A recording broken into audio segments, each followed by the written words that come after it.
Welcome to round 3 of the Parenting Roundabout podcast for the week of September 26th. I'm Nicole Erdix, and I'm here with Catherine Haleko. Hello. And Terry Morrow. Hello. We're moms of teens and young adults, and when it comes to parenting, we've been there, done that, bought the t-shirt. But we're still waiting for that day when we'll reach the finish line and have no further need to lay down in a dark room with a wet rag over our eyes worrying about something or other. Wednesday is complaint day here on the Parenting Roundabout, and today we are complaining once again about our kids and whether they are sufficiently communicative. So this came up for me the other day. I had gone a period of time without hearing from my adult children. Surprise, surprise, right? and I had to really pause about and think about that because, of course, I want to respect their boundaries. But I keep, I'm in this panic mode of like, oh no, they don't want to talk to me anymore. They're busy. Their lives are full. Moving on. and it's just, it's the same panic that I had when they were teenagers and when they were kids. And it's like, is this ever going to go away? Like, am I ever going to stop worrying about, am I hearing from them? Are we talking enough? Are we, is it supposed to go away? I don't know. I guess essentially, do you feel like you communicate enough with your children at this point in their life, or did you communicate enough with them at other points in their life? And what do you do to encourage communication is the big question. Right. So I send TikToks. And sometimes I'll respond. Right. Yeah, it's I have one, living under my roof and one not. And by the way, my college student changed her Instagram bio to say that she was formerly from Wisconsin. Oh, and now she lives elsewhere. And I was like, what? Why did we feel that was necessary? Okay. So. Oh, boy. But she, she's pretty good about calling, texting, communicating fairly regularly.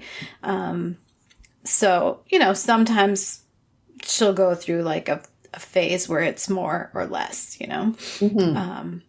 But yeah, she's pretty good about it.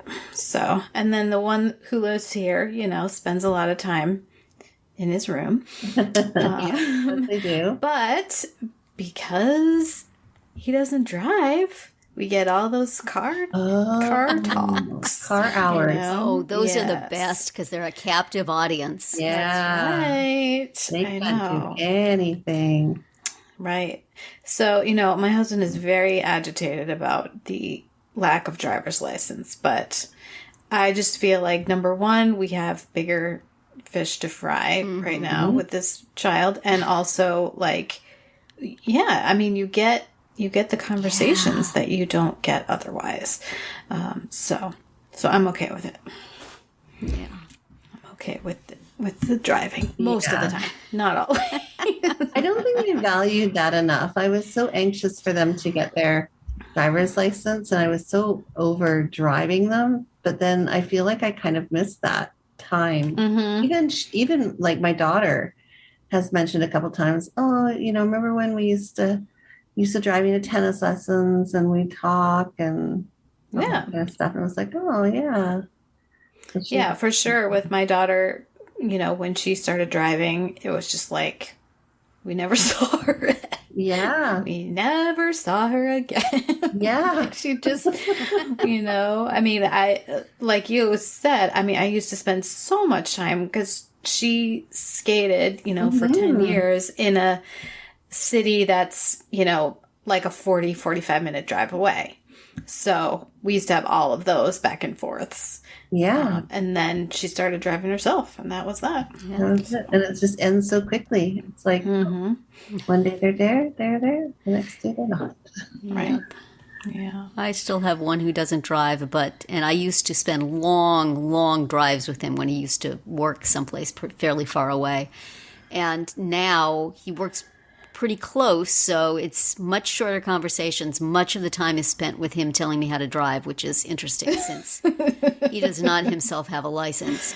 Right. Go, it's still yellow. Go. Cut that guy off. Don't let them turn.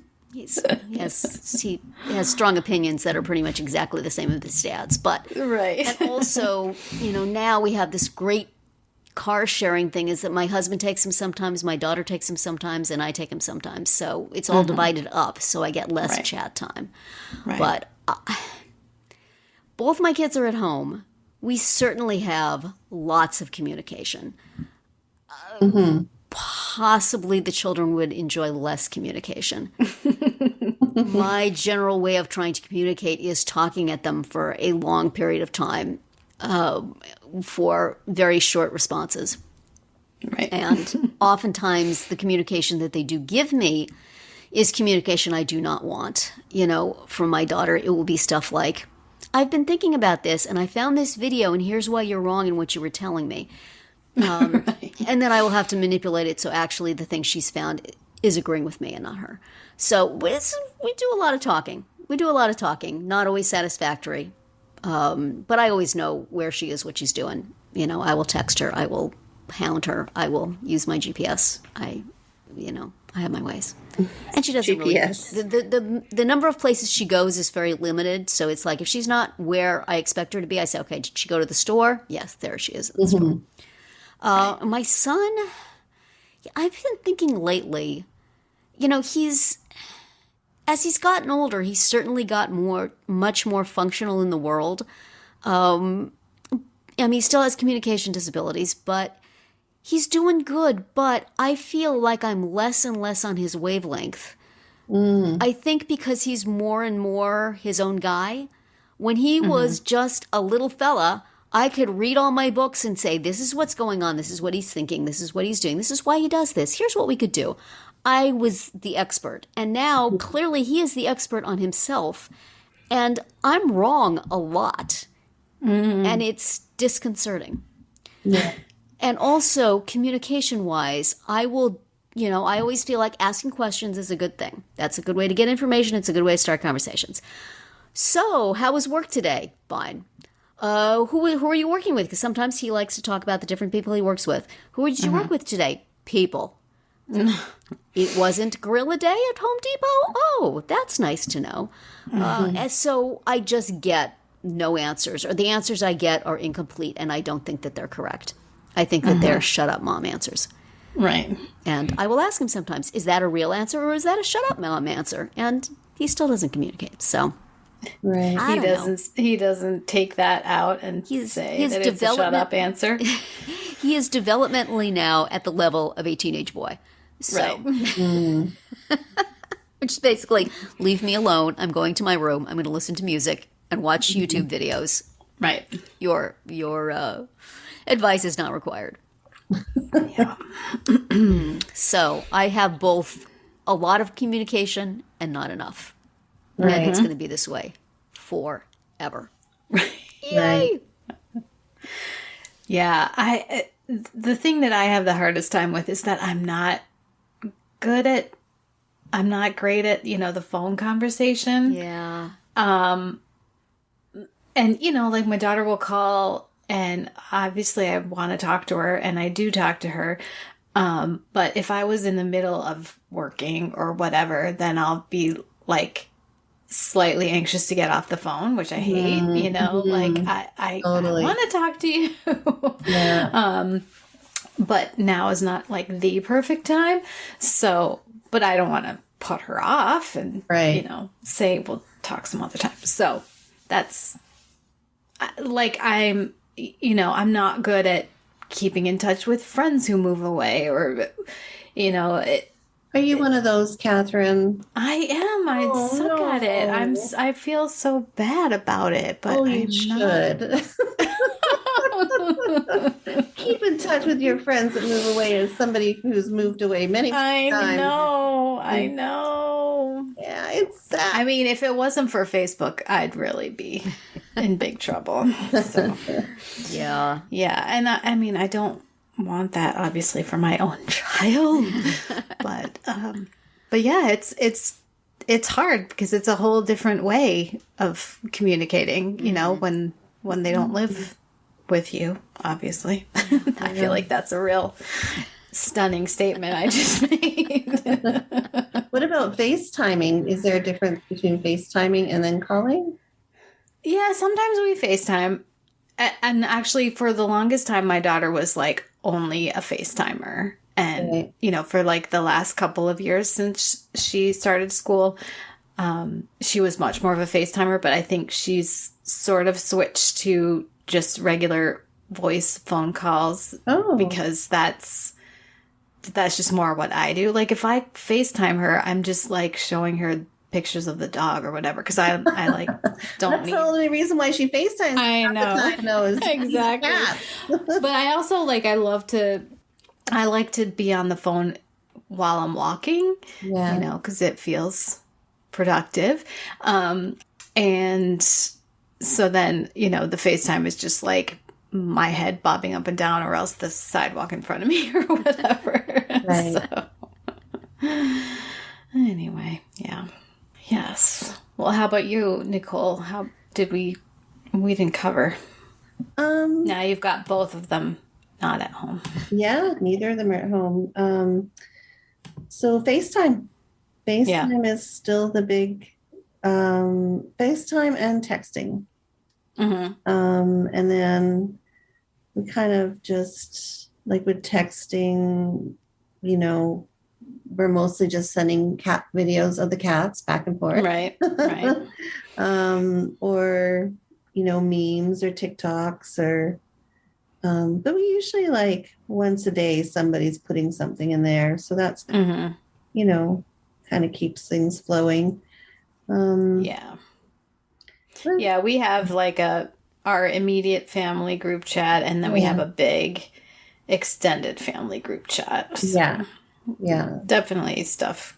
Although my kid, especially my son, fully ignores the extended family group chat. I mean, he's just like, "What that? Oh, I never look at that."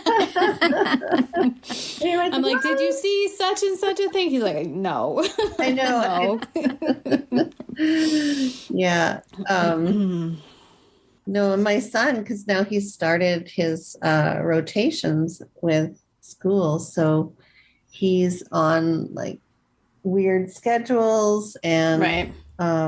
So he used to FaceTime us a lot, but now it's just mostly texting when he gets a few minutes in the day. And it's just usually an update on something really gross that he's seen. It's a report on some kind of surgery he observed, or, you know, something that he saw in the hospital setting that he was like, that he needs to share. He needs to share, of course, according, you know, without violating HIPAA rules. I got to put that disclaimer in there. So yeah, no, he's just generally updating us with all kinds of information about his day. And my daughter, she squeezes us in when she's done talking to her boyfriend. We'll get a brief moment from her, but yeah. I mean, I don't know what we would do without these other tools. I mean, I remember when I went to Australia I moved to Australia for a year when I was 16 and 17. So it's 16, 17. And at that time, in Australia at least, even in Canada, calling was so expensive. Yeah. Right? Like you just didn't call. And then the only other method of communication was letters. And so I maybe talked to my parents once a month and maybe got like one letter a month from them. Right. So like talk about not, you know, zero communication. Right. So yeah, it's changed. I really appreciate these other methods of communication we have to us now. Yeah, for us now. I don't understand how some people don't use them. can really open up your world. Right. So, Yeah. anyhow. Gosh, Yeah. I think how much my mom would have used that when I was away, which I was always away. She would have been FaceTiming me every 5 minutes. Uh-oh. She would have had you on Life 360. She no would have doubt. for sure, man. She came along too early. She would have loved all this stuff. Oh my goodness. She could have gone through every moment of agony of my life with me. Right. And wouldn't even have to wait for me to come home from school to know. She would know. She would know. She'd already know. on She'd it. be on Snapchat. I think your mom and I would have been good friends. I think so. She was a very good woman, and she loved me and was a good mother. But yeah, she would have appreciated the increased surveillance opportunities. Well, she would have listened to our podcast, that's for sure. So we would have had to be a little more careful about what we say. That's right. Yes, she definitely would have listened, and she would have had notes. Yes. But that's going to be it for today's round 3. Tune in tomorrow when we'll obsess about our personal grooming. And then on Friday to see what we've come up with for our Roundabout Roundup picks this week. Find all our episodes at parentingroundabout.com and talk back in the comments there, on our Facebook page, or on Twitter, where you'll find us at Roundabout Chat.